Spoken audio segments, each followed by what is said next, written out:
Basi. Yeah,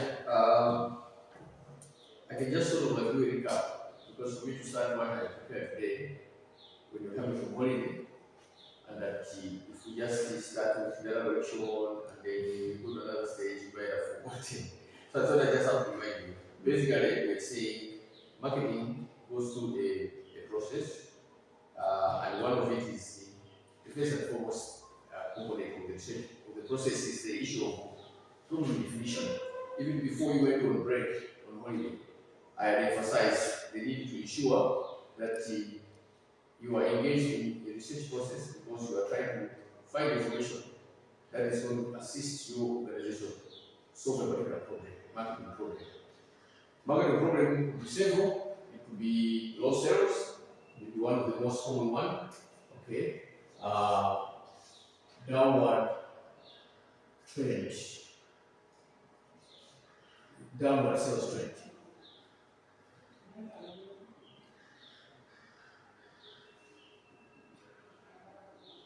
Yeah, could be one of the most common.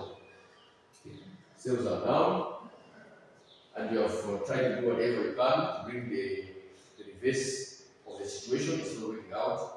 Perhaps there's something else you don't know, which you need to know, and that thing which you want to know would require that you engage in extensive research. That's why we're saying that the first and foremost critical step in the marketing research process is to clearly define the problem. So what is the problem? With low sales. What is the problem? Low demand for products. It may also not necessarily be just the negative aspect, low sales. Sometimes it may be low motivation for marketing stuff. It could be anything else related to problem identification, something that is constraining you from achieving your original objectives. However, you might also be able to realize that the research process can also be used in exploiting an opportunity.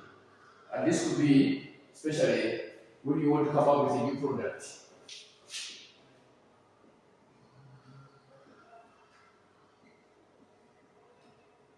Okay.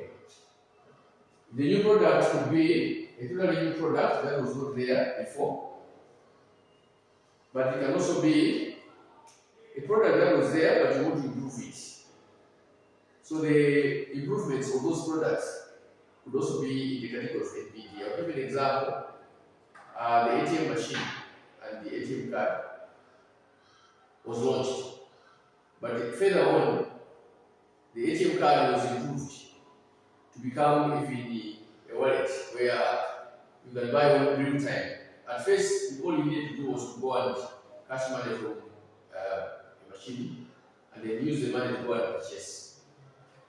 But over time, a new product was also developed where the machine was given now a chip, and in that particular chip, you now needed to enable. It enables you now to be able to use it real time, buy immediately and get you make a payment.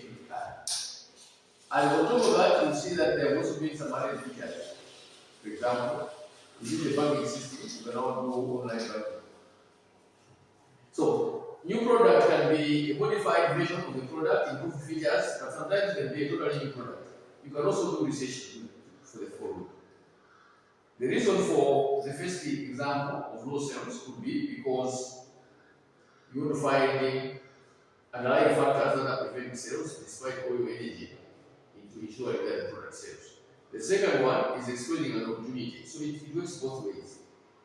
But critical is your ability to be able to follow through the research process by using traditional research methods.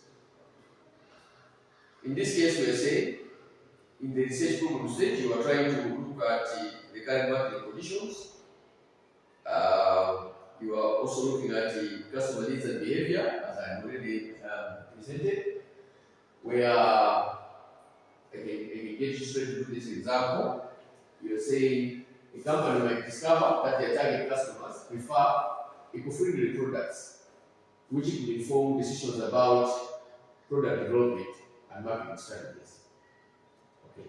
Additionally, analyzing against customer feedback and complaints can also help identify where the company might be failing to meet customer expectations.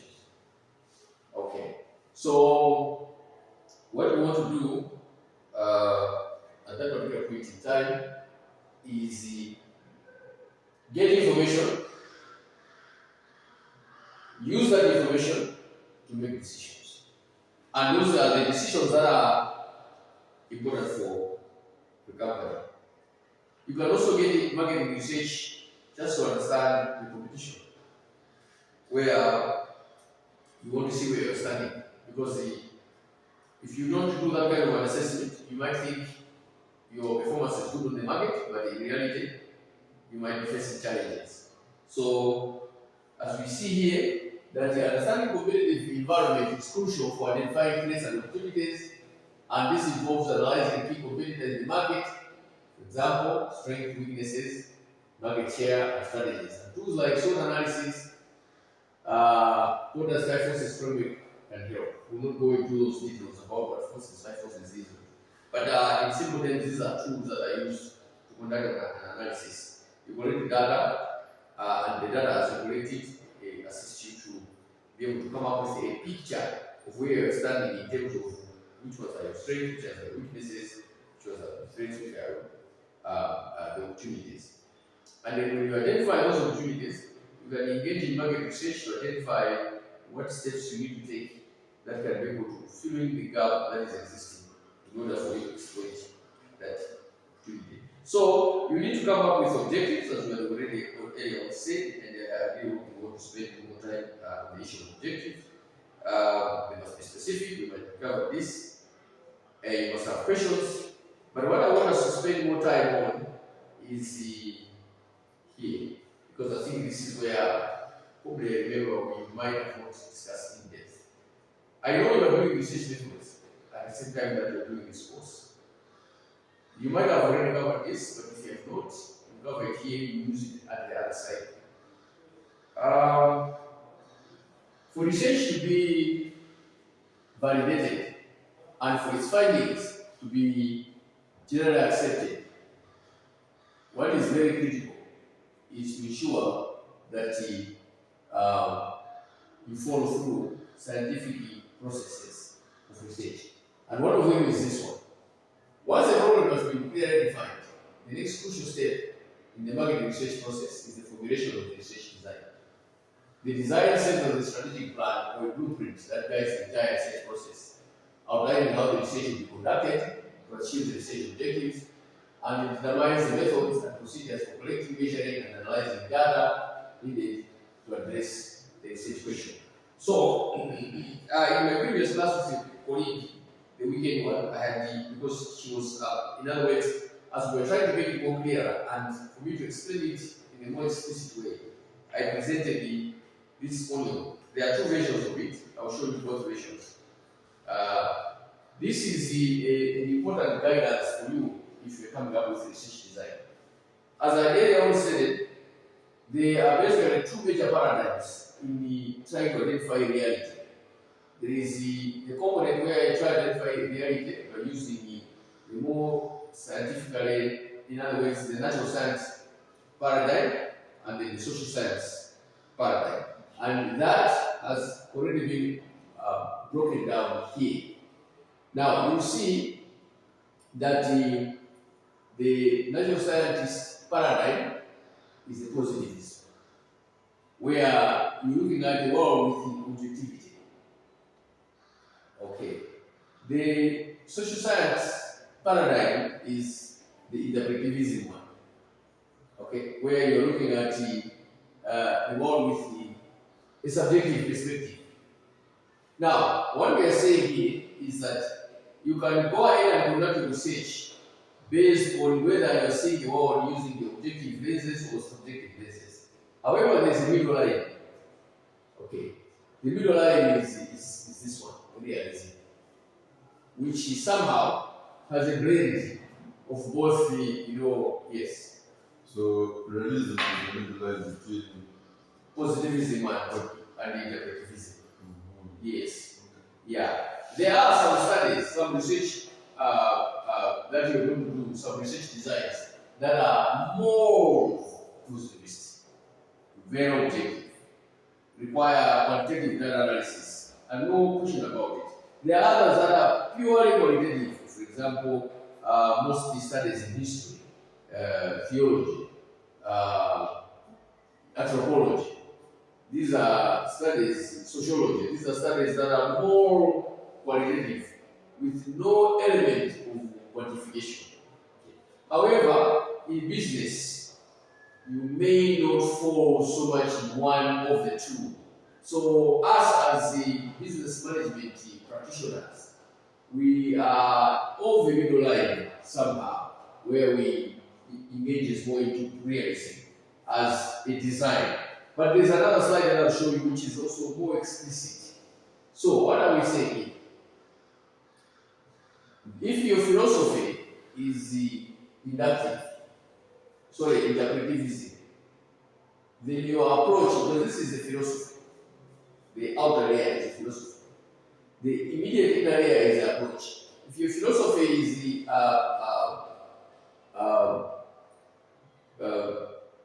interpretivism, then your approach is inductive, should be inductive. If your approach is positivism, if philosophy is positivism, then your approach is deductive. Yes. So you said the cases where sometimes it's mostly positivism and positivism. So which one is the better one to use? It depends on you as a researcher. There is nothing like to say this is better than the other. Of course, amongst the different camps, there are other camps that say, oh, it's better to have a positivist philosophy because you have research that is objective, and then if you want to replicate the study, you can replicate the study, you can verify, there's no subjectivism. Amongst the different camps, sometimes there's some sort of a fight amongst themselves. Okay. But the reality of the matter, to me, you as a business student, is that I wouldn't advise that this is better than the other. They are all okay, they are all good. It all depends on the research objectives. What is it that you want to find out at that particular point in time? Is what is going to be able to lead towards which what to choose. So your research determines your research question determines determines, yeah. In fact, I would say to some extent again, it's the objectives of your study will guide which one to use here. You study objectives. Now, when we come to research design, we look at the research philosophy, we look at the research approach, okay. So, in a way, realism can take a blend of any of the approaches. Now, we're looking at research strategies. Okay. So, what are we saying? If you choose a positivist philosophy, you are supposed to choose a deductive approach. Now, the strategy that you can use can be experiment and study. That's why I said it's important for us to cover this before my today's lesson. Today's lesson talk about data collection. Now, in the data collection, you see there will be questionnaires, or they will open questionnaires. So actually, there is questionnaire structure, questionnaires opening in the interviews. Now, you will see that those data collection, from every standpoint, those data collection methods are not just rooted by chance or mistake. They are rooted. They are rooted with the any of these. So the research strategies provides the basis through which you will design the instrument for data collection. But that is backed up by the approach, and ultimately the root of it is the philosophy. So what I want you to understand is that the path that you take influences the steps that you take. The foundation, the roots, for example, if you are more into natural science, you're likely going to read into experiments and science with a little brain of case study. Okay. Well, if you are, and this case studies will also be more in when you're doing it. Now, let's look at this side. Okay. And when we look at this side, what we find is that when you're doing an inductive activity and inductive, then the strategy that you would use can be action research, yes, ethnography, grounded theory. These are qualitative research, yes. So, for the research approaches, the deductive one Yes. has two. Basically, yeah. With the, sometimes you could still also use case study to do a deductive study. So the inductive is action research, ethnography. Yes. grounded Yes, yes. Now, you see that most of the time, when you're doing the action research, okay, when you're doing action research, ethnography, or grounded theory, your study is likely going to be longitudinal. It's going to be something that takes, when we talk about longitudinal, we talk about a study that is long term, a research that can take 5, 10, 15 years, sometimes 20 years. Yeah. For example, medical studies, UNC project, University of North Carolina, they come up with projects where they want to start studying a mother during the antenatal, they call it antenatal clinics, or prenatal, I don't know what's the difference. But what happens is when the mother gives birth, the research process will follow through the child until the child reaches 5 years. There are some studies of that nature where they like to be able to follow through the behavior of the mother after birth based on the issue that is being studied. This is true.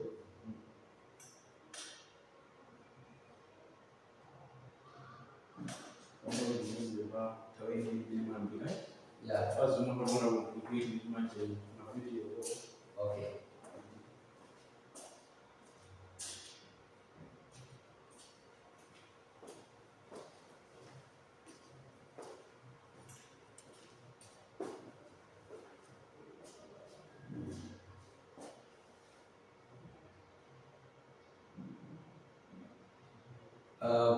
Of course, this time delay.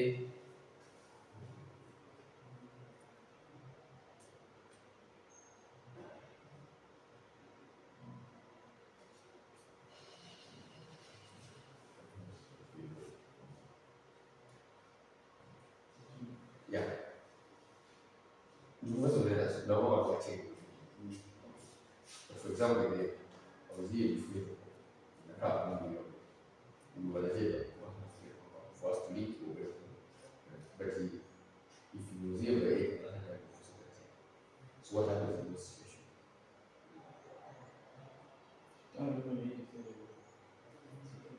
It's the thing. Very, eh?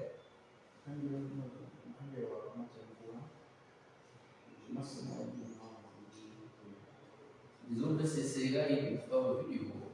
Class is not video. Our class is not made of the video. Yes. We can decide if the role is good. For example, so if you have a video, now there is something that is okay. It was now about somehow. But it's okay. You can see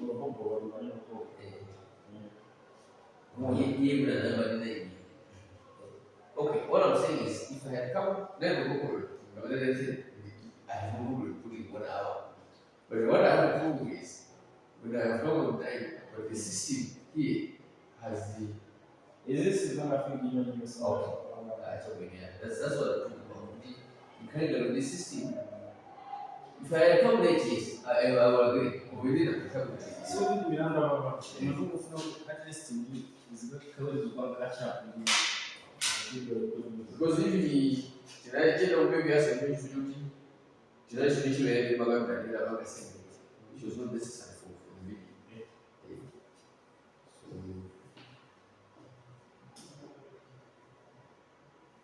And there are also cases where maybe students will come in late in the next class. You have a great opportunity to suffer. Students are kuchelewa. But when you finish, you go kuchelewa. You're not in class. That's where now. Okay. Right. You're seeing a situation here where you have long-term studies, where you can study something for 5 years. Marketers can also do the same. Okay. Anthropologists. But these ones, construction studies are the studies that will do 3 months, 6 months, maybe the most 1 year. Fine. Summary data, observation, and interview and questionnaires are also issues that are more to do with data collection methods.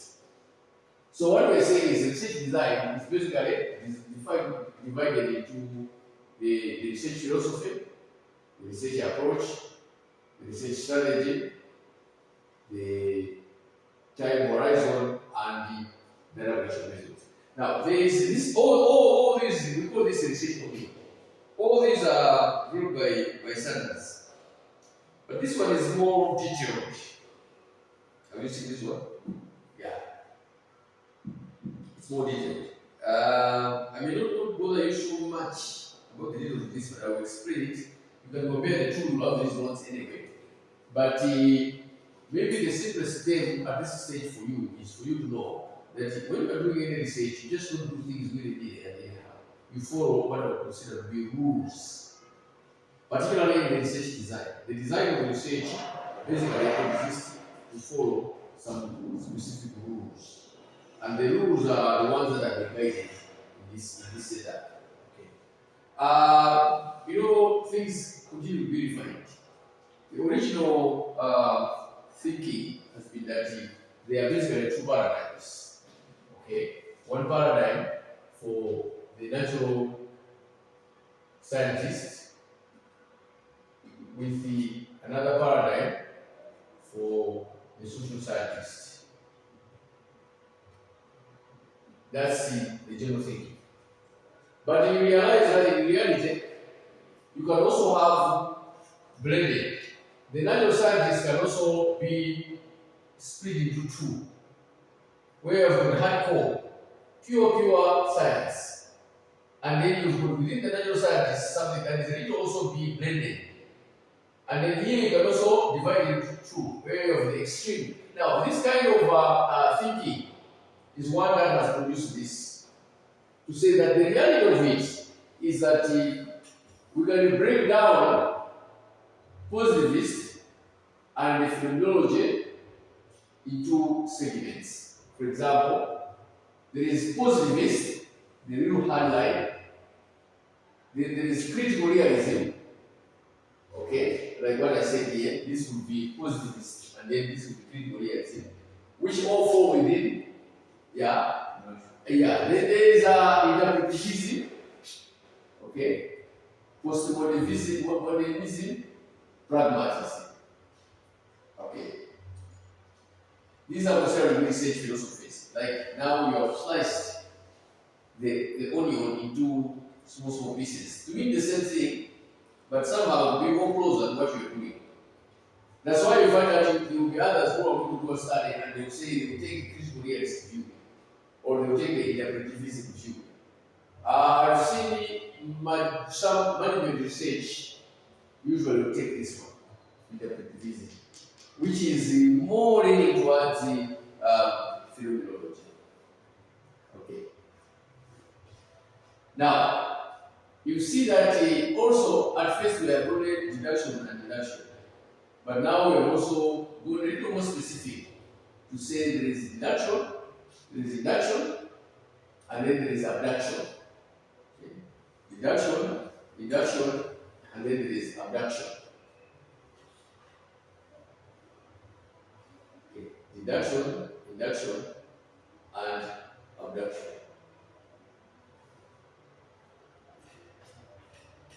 Okay.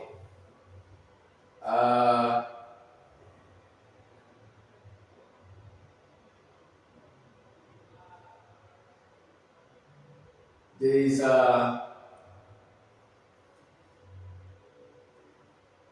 there's a, if you go to the other layer, you find mixed method,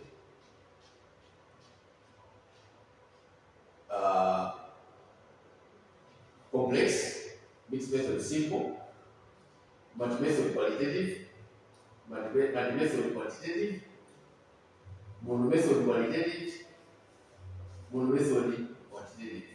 These are also attempts to splitting the different methods that are being used. And then there is the other layer, which is now looking at okay, maybe the first one is philosophy, the second one is approach, the third one they are calling it methodological choice. You see, yeah. And then the fourth one, this one, we are now calling it strategy, narrative inquiry, grounded theory, action research, ethnography, case study, archival research, survey, and experiments. So what this one is doing is basically to be so explicit. Okay. Then you've got the longitudinal and cross-sectional, which I will explain, and the data collection and data analysis in detail. So, what we're basically saying is that you need to follow specific aspects of the research design for you to be assured of producing research accordingly.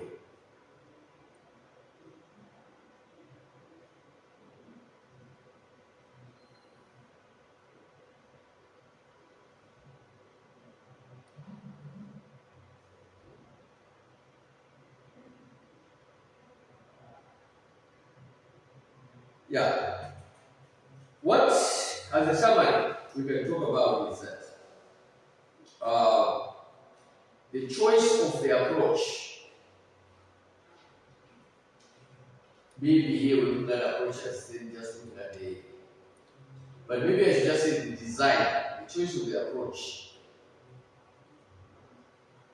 is foundational to the design process. Researchers must decide whether to use qualitative approach, just as a sample, which is more exploratory and focuses on understanding underlying reasons and motivations, or quantitative approach, which is more structured and involves reasons and motivation.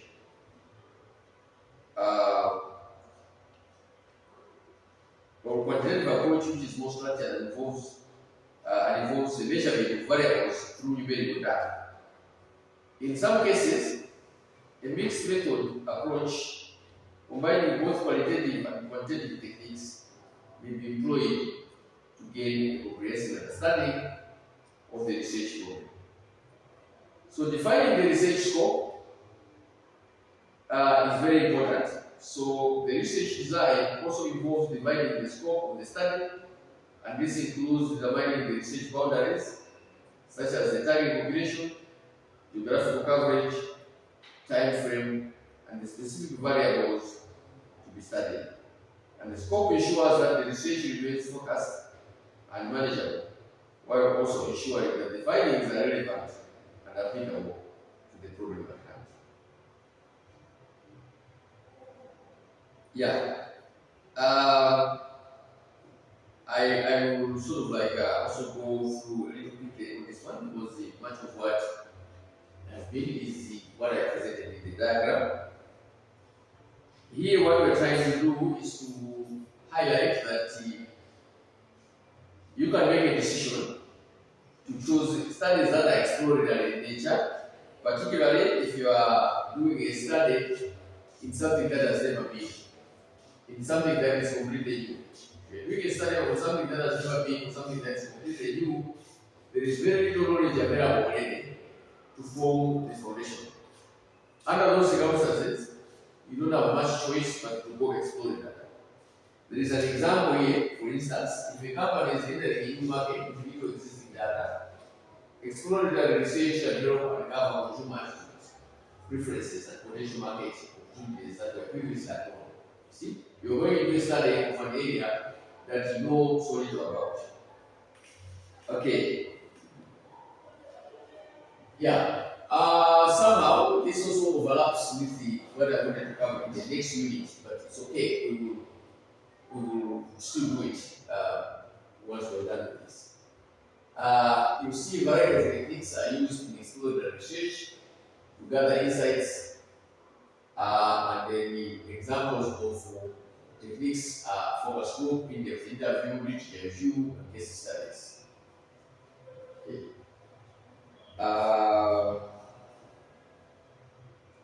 When you engage in studies that are exploratory in nature, the outcome of the exploratory research is typically a better defined problem statement, and a set of hypotheses to be tested, and a clear direction of subsequent research.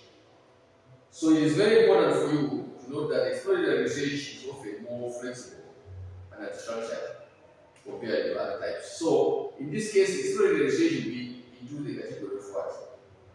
Will be the category based on the diagram that I showed, will be the category of food. Yes.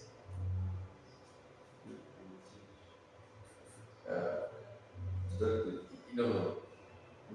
Exploratory, not be deductive. Look at what this one say. That The outcome of exploratory research is typically better defined problem statement. The set of hypothesis to be tested. and the Okay, that's the outcome. But if you look at the entire exploratory, if you look at it, it is more qualitative. So it's inductive. Because inductive is more about the theory building, not the theory testing. Deductive is about theory testing. So what is happening is after inductive study, you form a basis through which you can do a deductive study. Yeah, from inductive research, you can develop a hypothesis. But from deductive research, you can test that particular hypothesis to see whether that hypothesis is true or not. You're getting the point? Yes. Yeah. Any questions or comments? No. Okay.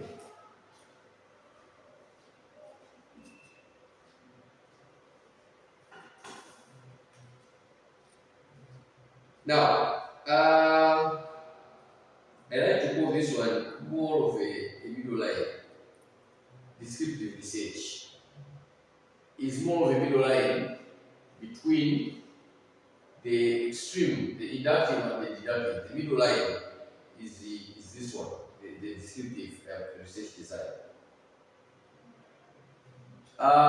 If you look at the descriptive research, there is a purpose and application. Descriptive research is used when the research objective is to describe characteristics, behavior, or function of a particular population or phenomenon. This type of research answers the questions such as who, what, when, where, and how, without necessarily explaining why these patterns occur. Okay. I would say it's also one of the common research designs in business. Majority of research, marketing research are descriptive in nature. That's what you find. The descriptive research is used when the research objective is to describe characteristics. I read that already. Descriptive research is variable when the research problem is well understood, but require a detailed understanding of specific aspects such as consumer demographics, purchasing behavior, and market trends. So you can use descriptive research to profile your customer base. You can use descriptive research to understand key characteristics such as age, income, education, and geographical location. Then you would use descriptive research in that area.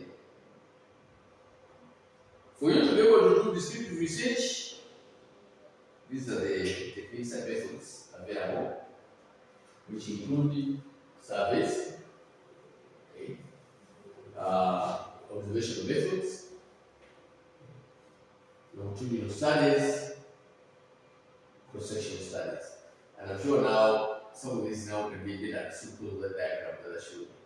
Whereas cross-sectional, these are studies repeat observation of the same variable over a long period of time. The longitudinal studies help track changes and trends within the population or phenomenon study. As I said earlier on, you can study how a mother's care for the children for 5 years. Follow them through from once the child is born all along to when the child is 5 years. Based on the objective you study. Follow through. Sometimes they can do it when the mother comes to visit the clinic, it's medical related or clinical related, or sometimes they can even have motorcycles where they even go around and even start following those people in their homes and see how they are responding to a particular treatment or whatever, depending on the study objectives. Yeah, the study objectives. Yeah.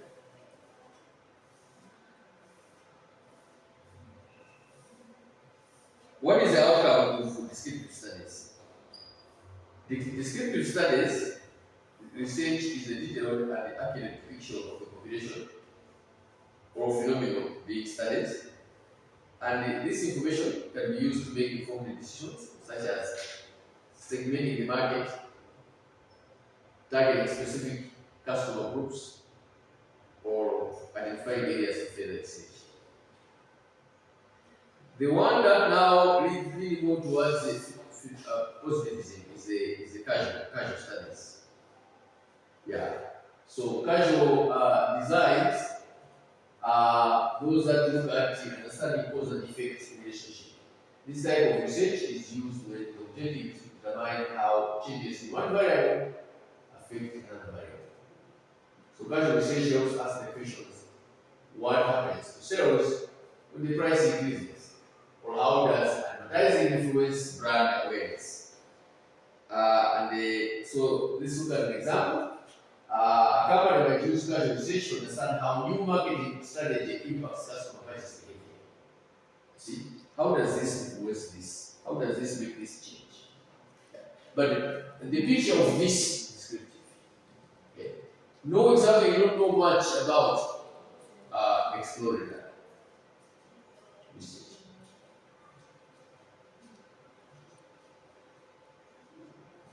Any questions or comments at this point? Okay. The techniques that you can use in here are experimental research designs, quasi-experiments, and field experiments.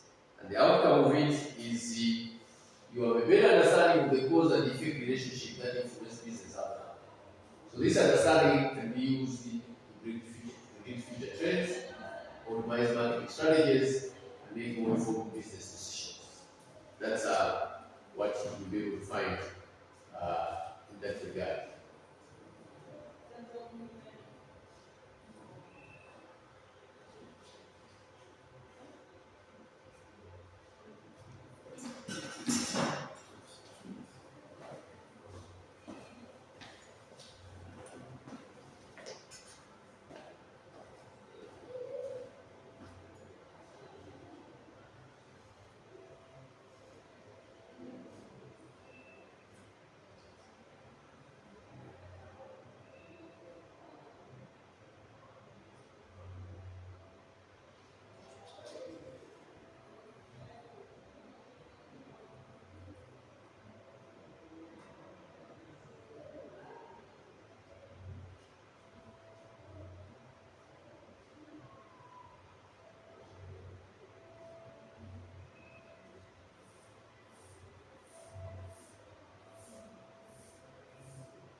Yeah, so we now go to the section that I will say we're going to cover today, and it's an issue of data collection. Maybe I can just run through quickly about the issue sample. You must realize that when you're conducting marketing research, you are constrained by other variables. And these variables are, okay, time, okay,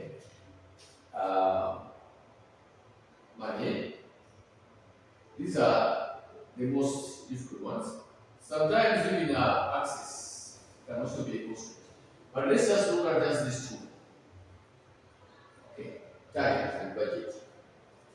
You may want to do a research on something else and you want the results quickly. You don't have the luxury of waiting for too long because things are out of hand. Or, despite the fact that you may want to have you may have the time to do the research and cover a big geographical area, but you realize that you don't have the money to fund the research activities along and across those big broad areas.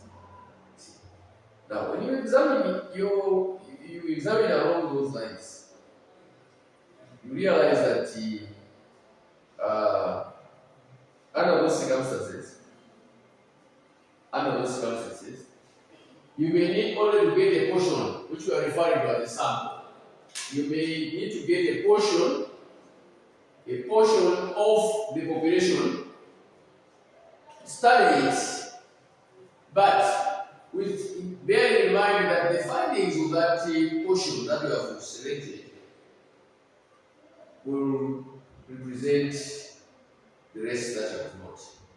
However, there must be a better way in which you identify that particular portion, because the decisions that you're going to engage in determining that portion, if you become biased, you will realize that it will backfire. It will affect the credibility of the study findings. So to maintain credibility of the study findings, you are urged to ensure that you are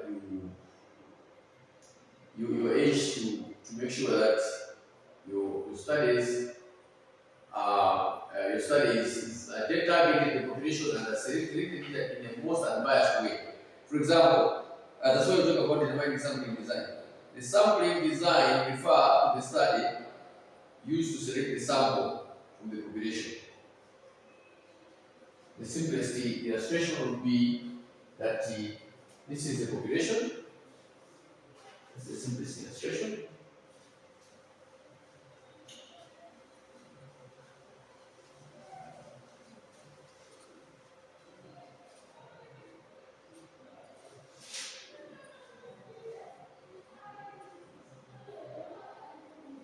These are elements of the population.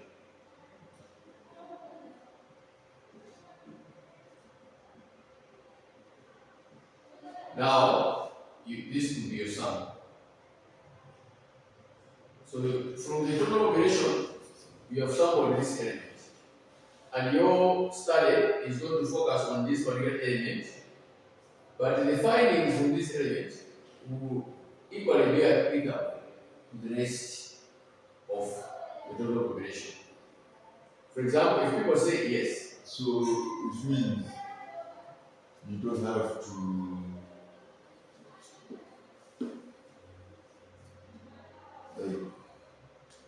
go through the whole population. What? So it means that you don't have to go through the whole population.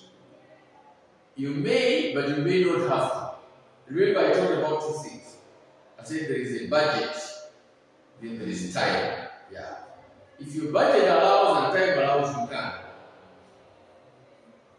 But in most cases, you don't have to. But does that make, is it still credible if you don't? Yes, it is. Particularly when the procedures for selecting the population have been scientific, have been those that do not bring in bias. I'll give you an example. If I want to do a study about what people say about the University of Law, and if I just go out and get only those that I know are not happy with the University of Law, those that I personally know of a negative attitude about the university, and ask them questions. What results will I get? I will get results that people don't like the university. And what will happen is that then I'll publish those results.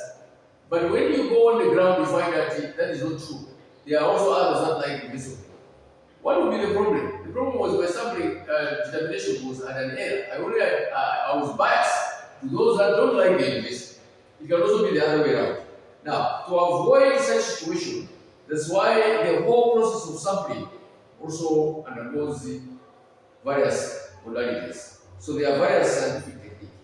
So in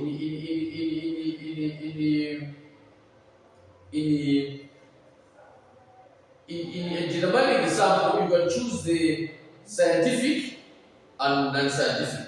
The scientific one is what we refer to as the random sampling, the probability sampling. That's the scientific one. The non-scientific one, the qualitative one is the non-random, which is the non-probabilistic. Okay, probabilistic or probability sampling, and non-probability sampling or probabilistic sampling and non-probabilistic sampling. The non-probabilistic sampling is qualitative in nature, and it's one that enables you, the researcher, to be able to identify sample using personal judgment. However, you must have justification. Of course, there are sometimes you can just do a convenient sample. It's not a take. Those things happen. Yeah, you can do a convenient sample.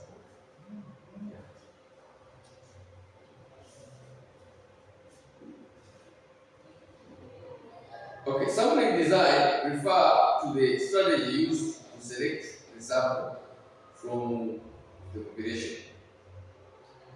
Okay, it involves decisions about the target population, sampling frame, sampling method.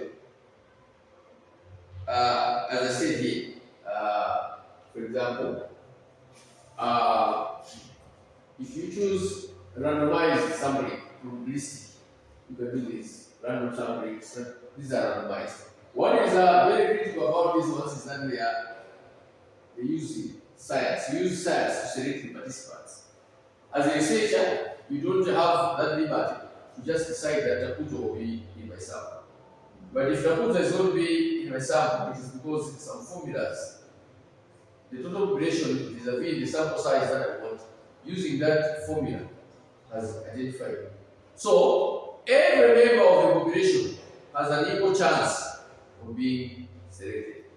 So, for example, let's say you want to get information about whatever it is you're getting information at the school.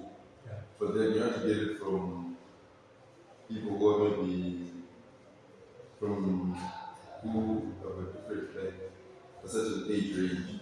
Yes. Is that scientific as well? Okay, that one is the exclusion criteria. Okay, when you identify a sample, you can decide inclusion or exclusion criteria. Okay, now having identified inclusion or exclusion criteria, within that group that you have included, you now select a sample. But now, if there are 10 people, 50 people, you want 20 or 15. Who is going to be the 15? Is it going to be your friends only? Is it going to be those that have got a positive attitude towards the issue? Is it going to be those that have got a negative attitude towards the issue? Okay? That's the matter now at hand. Now, if it is only those that have got a positive attitude about the issue, or a negative attitude about the issue, then it becomes problematic. But it must be chance, okay, that those that participate, if you and me are part of the population, you or me can have equal chance of being selected. If they select me, it is chance. It's not because I know the research, the one who is doing the research.